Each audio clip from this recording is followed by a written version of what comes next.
Charging $1 billion sounds crazy, right? But you know what's more crazier? Charging 100 times more than what you're charging right now by doing the exact same amount of work that you're doing exactly right now. Let me show you how. Well, this is chapter 3 of building my agency business to up to $15,000 per month. And today we are talking about how to select a market and why niching down is actually important. So let's jump right into it. So let's understand why niching down is important by an example. So for example, if you want to visit a doctor, let's say you have a headache and you want to visit a doctor, who are you going to visit? Someone who specializes in migraines and someone who has done that for over the years? Or are you going to just go to like a general doctor who does it all, who takes care of the teeth as well, the headaches as well, the stomach aches as well, and all the other stuff as well? Who are you going to get yourself checked up from?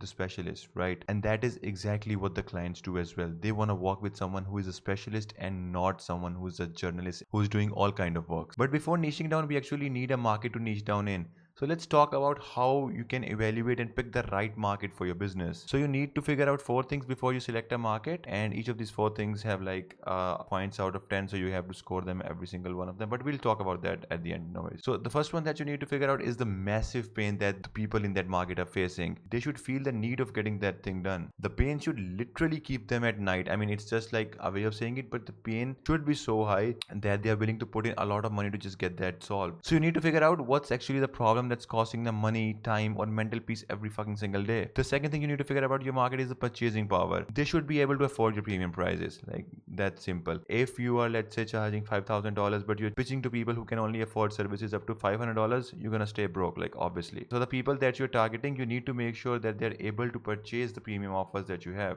The third one on the list is easy to target. So you must be able to find them. Now just don't go around and target people who are living on islands and don't nobody even know about them. Pick a market that is easy to figure out, that is easy to find, that is detectable, that is findable, right? That is findable through LinkedIn groups, online marketplaces, communities, Twitter, Reddit, or whatever. But you should be able to find them. The last but not the least is growing market. Growing markets make everything easier. So you always need to pick something that is growing and not shrinking. For example, there was a boom of e-commerce at a point of time. So if you picked e-commerce at the right place, you would have been making millions by now. But right now, what markets are booming and what markets are growing, we will talk about them later on in this video. Now you might be confused, like, oh, but I don't know what market to pick. No worries. Let me tell you some good markets that you can actually pick from. So there are 3 everlasting markets. Like, honestly, health, wealth, relationships. Now there are a lot of things that come under health, wealth, and again for the relationships as well. For example, weight loss, fitness, mental health, those all come under the help. You have to pick one and then you just niche down on them. And so for wealth, there's make money niche, business niche, investing niche, side income niche, and a lot of others as well. For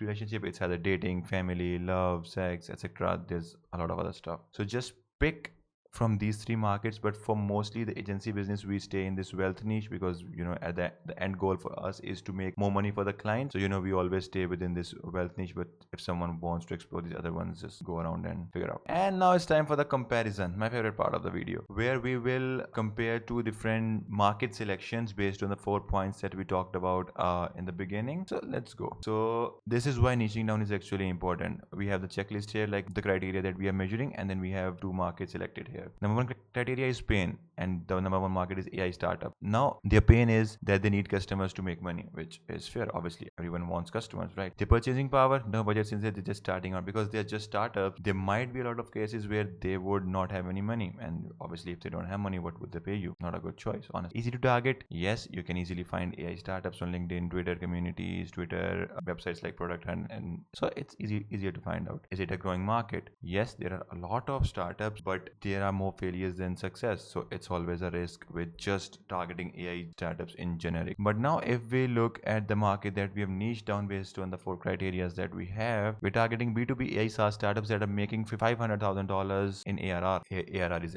annual recurring revenue, by the way. So their pain is they need to build pipeline for more customers. Obviously they also need more customers. So we have the same pain here, but just a more refined version, because they already have customers, but they want more. So they need to build a pipeline and not just want the customers at the beginning. Purchasing power, $1, obviously they have the budget to spend because they're making a good amount of money, so they will not be hesitant to pay you $5,000, $6,000 for your for the results that you want to bring in. Easy to target. So yes, they're also easy to target. You can find them on LinkedIn, Twitter, communities, different communities, product and websites like that, and it's easier. Is it a growing market? Yes, market is growing. Since now we're just targeting B2B AI SaaS startups, the market is growing and it's at a steady growth. So definitely go for a market like this and not just some generic AI startups, and you start targeting that. Okay, now let's actually understand how niching down makes 100x of more money, because we hear everybody say that even I'm saying that you have to niche down to make more money, you have to niche down to make money. But why does niching down makes you more money, or how does it work? So let's talk about. So here is an example of a calorie tracking system that we are selling. It can be, for example, let's say an Excel sheet for now, where you can manage and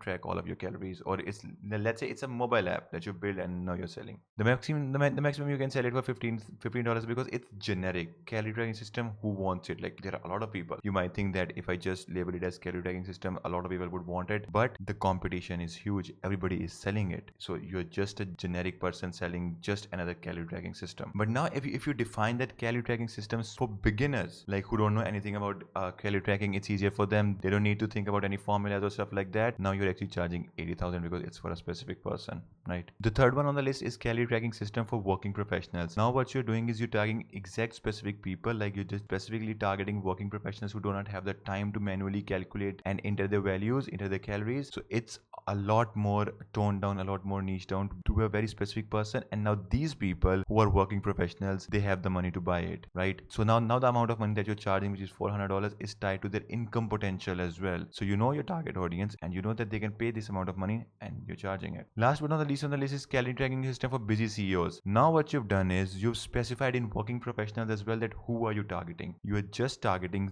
the busy CEOs who wants to get fit and obviously track their calories and everything as well. Now what you're gonna charge is a fucking $1,500 for the same exact system that someone was charging $15. That is a fucking 100x jump in the price. For the same exact system that was selling for $15, now you're selling it for $1,500, because this defines that this system is exactly made for me. So if I'm a CEO and I'm looking something like that, if I see your offer, I will be like, okay, this is for me, I'm gonna buy it, right? Okay, now we've talked a lot about selecting a market and why niching down is important, but let's talk about how to niche down, like, and how I can pick a right niche for myself. So there's like this whole funnel of selecting a niche, and let's just go over it honestly. You need to define your service. So like in my case, it's web design, the industry, B2B SaaS companies, location, US based, the budget, I mean the amount of money that they're making, the size of the company, 20 to 80 employees. It goes from top to bottom. You first define the service, then industry, then location, then budget, then size. And if we have everything defined here, we have created a perfect niche for ourselves, that is web design for US based B2B SaaS companies with a $500,000 of ARR and 20 to 80 employees. That is my niche.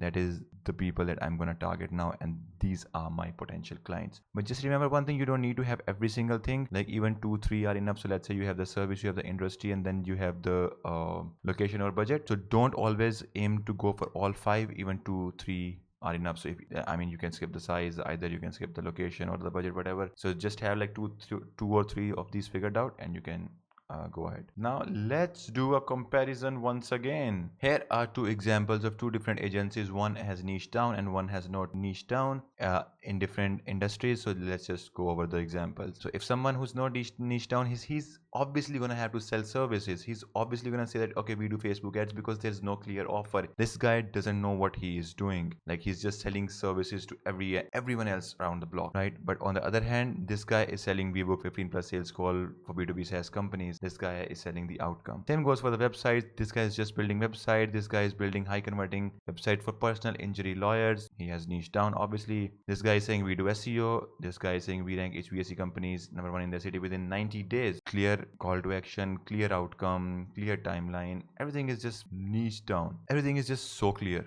For social media management, you can either say that, obviously, but that's fucking bullshit, or you can just say content that books calls for B2B consultants. So it's always about how specific you can be with the outcome. If you can deliver a specific outcome to a specific person, you're gonna make money. Now, if you notice that the niche down version always includes a result, not just a service, while the other person who has not niche down offers a service. Now let's talk about the mistakes that people do while they are niching down. There are three common mistakes that people do. They either stay too broad, like for example, they say that okay, I create websites. Honestly, if you're creating websites, you're helping nobody. When you're speaking to everyone, you speak to no one. Specify who are you targeting, and that is when people say that okay, this is exactly what I need and this is exactly what I'm going to pay for. The next thing that people do is niche jumping. Like they try roofers for 2 weeks and then switching to chiropractors and orthodontics and then HVAC companies and stuff like that. There will always be grass greener on the other side. You will always think that okay, that niche is perfect. Oh, I need to go there, I need to go there, I need to go there. Stop doing it. Stop fucking doing it. Pick one niche, stick with it, spend at least 6 freaking months on it, and then if it doesn't give you the results, then switch it. Don't fucking switch niches every 2 weeks. The last thing that people do is the last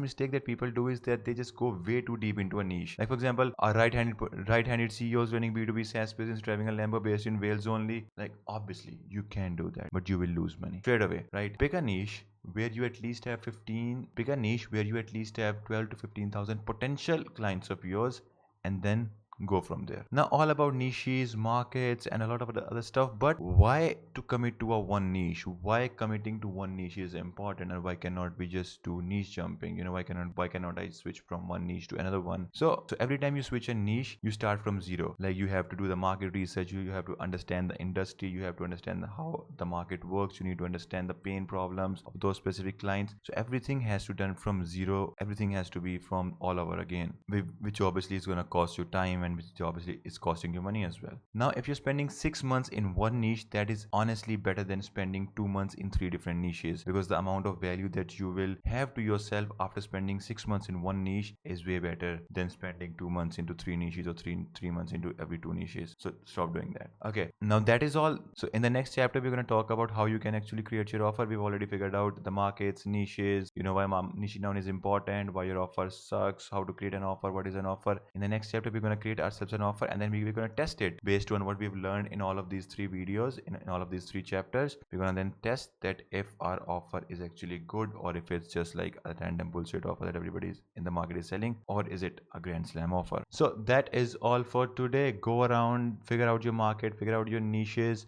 and I'll see you guys in the next chapter where we will be building ourselves an offer. Bye bye.